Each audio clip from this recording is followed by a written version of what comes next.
ফিরে এলাম বিরতির পর। লোকসভা ভোট আসন্ন এবং ইতিমধ্যে প্রশাসনিক স্তরে তার দামামা বেজে গেছে, সেই ছবি আজকে পরিলক্ষিত হলো ইতিমধ্যে খোয়াই থেকে, যেখানে দুঃখিত, আজকে সেই ছবি পরিলক্ষিত হলো ধর্মনগরে, যেখানে আসন্ন লোকসভা ভোটকে সামনে রেখে গুরুত্বপূর্ণ বৈঠক অনুষ্ঠিত হলো। অর্থাৎ প্রশাসনিক স্তরে লোকসভা ভোটের যে কোথাও গিয়ে একটা প্রস্তুতি শুরু হয়ে গেছে তা বলার অপেক্ষা রাখে না।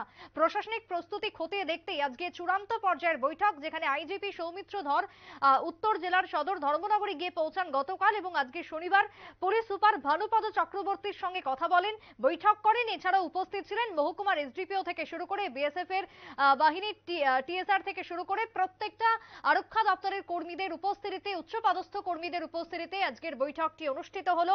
এছাড়া বিভিন্ন থানাগুলি পরিদর্শন করা হবে, নাকা পয়েন্টগুলি সঠিকভাবে খতিয়ে রাখা হবে, পর্যবেক্ষণ করা হবে। লোকসভা ভোটের আগ মুহূর্তে দাঁড়িয়ে যেহেতু ভোট আসন্ন, তাই তার আগে প্রশাসনিক পর্যায়ে তোড়জোড় শুরু হয়ে গেছে। তবে সাম্প্রতিক কালের কথাই যদি বলি, ইতিমধ্যে রাজ্যে এসে পৌঁছে গেছে কেন্দ্রীয় বাহিনী ইতিমধ্যে এসে পৌঁছাচ্ছে, রাজ্যে ঢুকছে।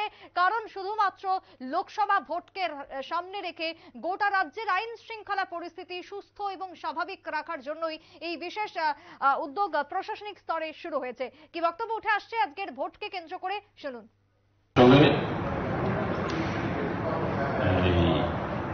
আমাদের IG law and order sir উনি গতকালকে এসেছেন উত্তর ত্রিপুরাতে। আজকে এখানে যে মিটিং হচ্ছে সেটা হলো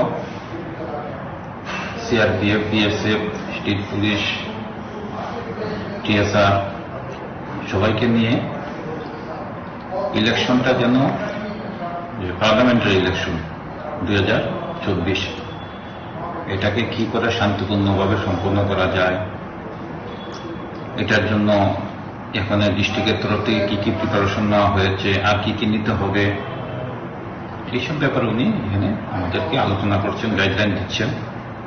এবং উনি ফিল্ডে ভিজিট করবেন, যে পোলিং বুথগুলি যেগুলি আছে থানাগুলিতে যাবেন, উনি এখানে গিয়ে সবার সঙ্গে কথাবার্তা বলবেন। এখানে এইচডিপিওরাও সবাই এসেছেন।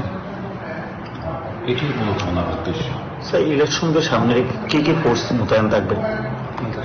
ফোর্স তো বাইরের থেকে আসবে, এখন পর্যন্ত আমরা জানি না কি ধরনের ফোর্স আসবে, তবে সিএপিএফ তো আসবে। CAPF input, CRPF, BSF, CISF সবই আসবে। এখন পর্যন্ত আমরা পাইনি। বিভিন্নভাবে ফোর্স এখানে ডিপ্লয়মেন্ট হবে। ভোটের মুখে আপনারা শুনলেন উত্তর জেলার পুলিশ সুপার ভানুপদ চক্রবর্তীর বক্তব্য। লোকসভা ভোটকে সামনে রেখে বিভিন্ন ফোর্সকে কিভাবে নিয়ন্ত্রণ করা হবে, কিভাবে তারা কাজ করবে, কিভাবে চেকিং করা হবে বিভিন্ন জায়গাতে, তা নিয়ে আজকের আলোচনা হয় বিভিন্ন স্তরের আধিকারিকদের সাথে। নিয়েই আজকের এই আলোচনা বলেই জানালেন উত্তর জেলার পুলিশ সুপার ভানুপদ চক্রবর্তী। একটা বিরতির পর ফিরছি, সঙ্গে থাকুন।